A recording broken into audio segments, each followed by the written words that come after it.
Welcome back to another episode of Exploring Whiskies. I'm Eric. I'm Kevin, and today we're going to go back to a whiskey we kind of reviewed, but this is a different version of it. Yep. I'm going to go with. So we've already done the higher proof version of the old William Tarr Manchester Reserve. This is the lower proof version. I remember them having both at the Kentucky Bourbon Festival last year, and then they had it again this year. They also had some of their new stuff, the RD1 bourbon, and was a blended whiskey? They had two, didn't they? Yeah, it was a red label and a... Nah, we'll find it at some point. Anyway. They had two different ones. So this is their lower proof one, and you gotta love when their lower proof 7-year is 96.4. Some other places should follow. Yeah, follow that suit. That. Yeah, Yep. absolutely. Yeah. So I remember last year when we went, we talked to the guys. We both really enjoyed what they had. Yep. You brought a bottle back. Yep. This year I brought that bottle back. It was great that they were there again. Yeah. Got to talk to them. Yeah. It's like full operational facility or distillery now. Yeah. Or this is sourced. This was sourced. Yeah. This was sourced and it's blended. It is a blend of an 8-year rye and a 7-year bourbon. But yeah, now they're doing their own thing. And the RD1 is the first federally registered distillery in the state of Kentucky or in just Lexington. I don't remember. It could be just Lexington. I don't remember how they do that. I do remember reading though some of the remnants of the original distillery that they've revived are still there, and that's like the entrance to like that distiller's row in Lexington. Yeah. So the parts of the building. Correct. Okay. Yep. I thought you meant remnants of the whiskey. No, the remnants of the building. The building that itself. Sounds nasty. Yeah. All right. Let's take... Oh, yeah. And there's a celebrity involved in this one, too. Yes. Can't forget Coach Mark Stoops. Yeah. The head coach for the Kentucky Wildcats. Yeah. If you're a fan of UK, he's probably why the label partial is blue owner, and white. Blue with a little white to it. Yeah, maybe. And they had the game on the TV on Saturday last year and this year.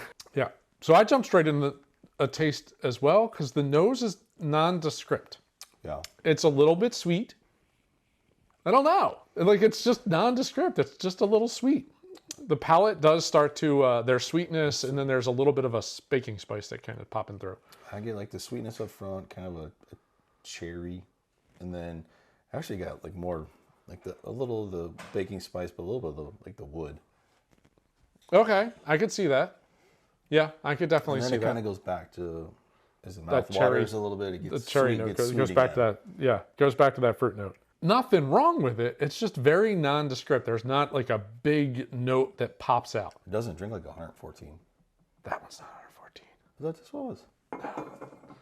That's 96.4. This is the lower one. Oh, my bad. The younger. Well, that would explain it. Yeah. That explains why I wouldn't drink like 114, huh? There's a little baking spice on the nose, but there's a lot of sweet notes, but it's nothing pops out. I kind of like the palate because the palate has a couple different notes to it versus the nose is just fine. But that if you hold on to it, heavy rye. Rye note. Yeah. I was just going to say that. I just got a little herbally rye note on that one. Well, the 8-year rye is 37% corn, 51% rye, 12% malted barley. So just the barely rye. And then the 7-year bourbon is 75% corn, 13% rye, 12% malted barley. Pretty light rye. Yeah. That's interesting. All right, we're going to do a little AB on this since we've already done this. Pull a glass over, sir.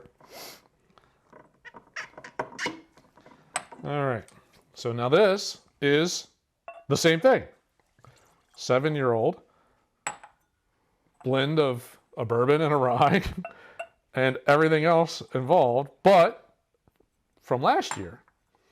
And this is 114 proof. So this is the higher proof. It was darker.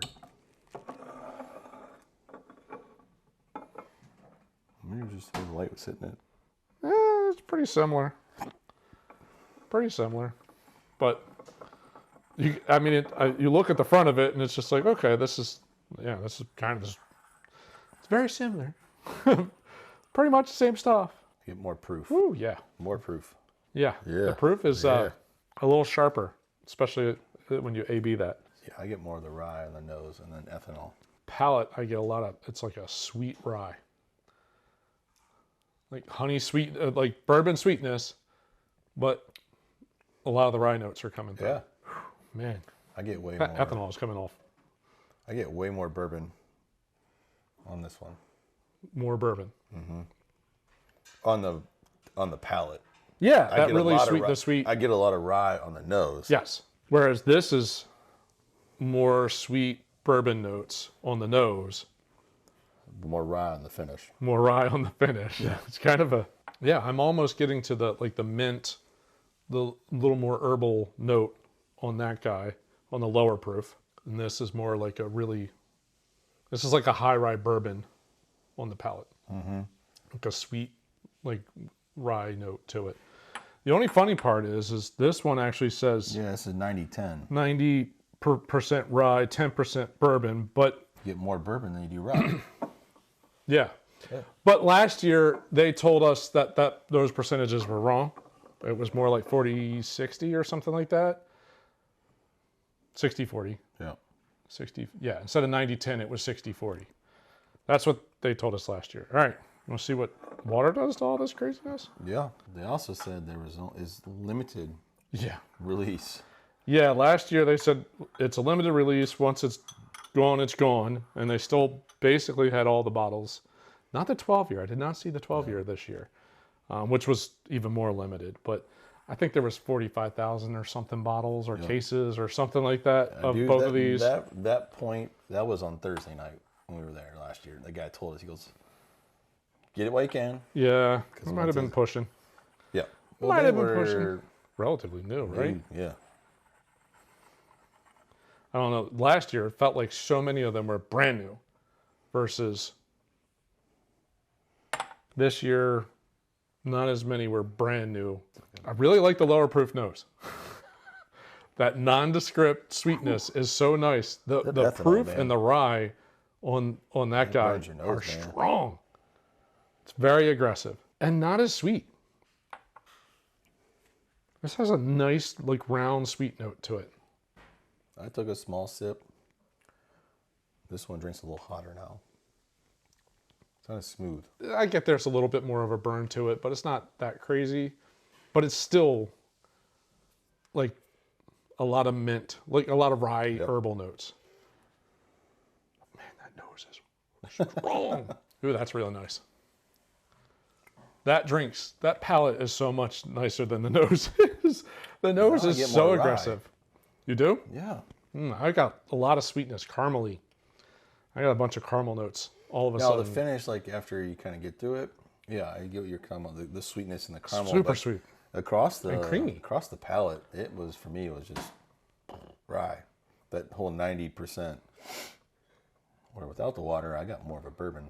Tongue still tingling. My mouth won't stop watering. It's like I'm not getting nearly as much rye notes as I get out of that palate. I get so many more sweet caramel cream notes. You know what I'm going to do? Infinity it. That's right. That's right. A little high, a little low. Where's it go? I In don't the know. middle. Oh, much softer nose. Yeah, it is. But it went back to the nondescriptness. Yeah. It's just kind of sweet with a little bit of a rye like bite to it. Very nondescript though. Like I can't pull a caramel or a brown sugar. I get a brown sugar on the top. It's just sweet to me. But then, yeah, when I get to the bottom, now the ethanol pop back out. Yeah. again. That drinks nicely. Some fruit notes. Ooh. Hug. Like a lot of warmth came through the chest on that one. I got a lot of the rye, top of the mouth. It's just Really? lingering there. That's so funny. I'm the one You that's supposed should to be be getting sensitive that. to the rye. I'm not getting a super high rye across the palate. Warmth I definitely got. All in all, neither one of those bottles are, no, they're bad. They're not bad. They're pretty solid bottles. Yep. I know the higher proof one, that one, was like $80. Was that like 50? Yeah. 50-ish? 54, I think. Yeah, I was going to say 50 to 60 for the lower proof one. I don't think there's nothing wrong with either one of these guys. I think they're very solid whiskeys. The blend of the two it's kind of interesting, blending the bourbon, blending the rye. It's kind of a cool thing. I do vaguely remember that I liked the RD1 bourbon a lot. Like, it was really nice. So I'm looking forward to hopefully grabbing a bottle of that. I like what they're doing. It is definitely a distillery. I want to see them continue to do more things. I think they're just doing some good stuff. I like the story that they're reviving. Yeah, they're reviving. He used to be a whiskey baron back in the 1800s or something like that. So that's kind of the nod to that. They brought back literally RD1, the first registered distillery. Yeah, there's a lot of historic nods in all this, and definitely local to Kentucky ties, which is nice. And the guys that worked they were great. They were great. The main couple of guys right there, they were awesome. I'm glad they still had some of this left, because I remember enjoying all of them that they had last year. It's just a shame that we can't get it down here, so we got to go across the state line. So I didn't pick this one up at the festival because I didn't want to carry it around. So I did pick it up at a liquor store in Bardstown. Right. Yeah. Yeah. That's the only frustrating part is there's a lot of whiskeys at the Kentucky Bourbon Festival that don't come down here. And repeatedly you hear the story of it's just really hard to deal with Tennessee. It's a shame. Really frustrating. It's a shame. The fact that we're a pretty big whiskey region, but it's hard to deal with Tennessee. Yep. So anyway. Well, fortunately, we go across. We can travel. Yes. We go across the state line pretty often. That's correct. And we make sure we get stuff we can't get down here. That's always the goal. Yep. So again, if you're in the Kentucky area, especially passing through Lexington, again, these two are limited. So once it's gone, unfortunately it's gone. But they're both great bourbons. Yeah, they're both very solid bourbons, and decent prices, and it's a good company to support. Yeah, absolutely. Well, hope you enjoyed the review of this, and then kind of brought this back for the whole AB taste. Very different whiskeys. Same mash bill. Same mash bill. I don't know if it's the same percentages, different, but the proof really makes a big difference. Absolutely. Well, we hope you enjoyed it. As always, if you did, we really encourage your support and ask you to hit that like button at the bottom of the screen. Way down there, subscribe. We put out content like this about twice a week. And, we'd really like your support in continuing to grow our channel. Yep, absolutely. Thanks for watching. See you on the next episode. Cheers.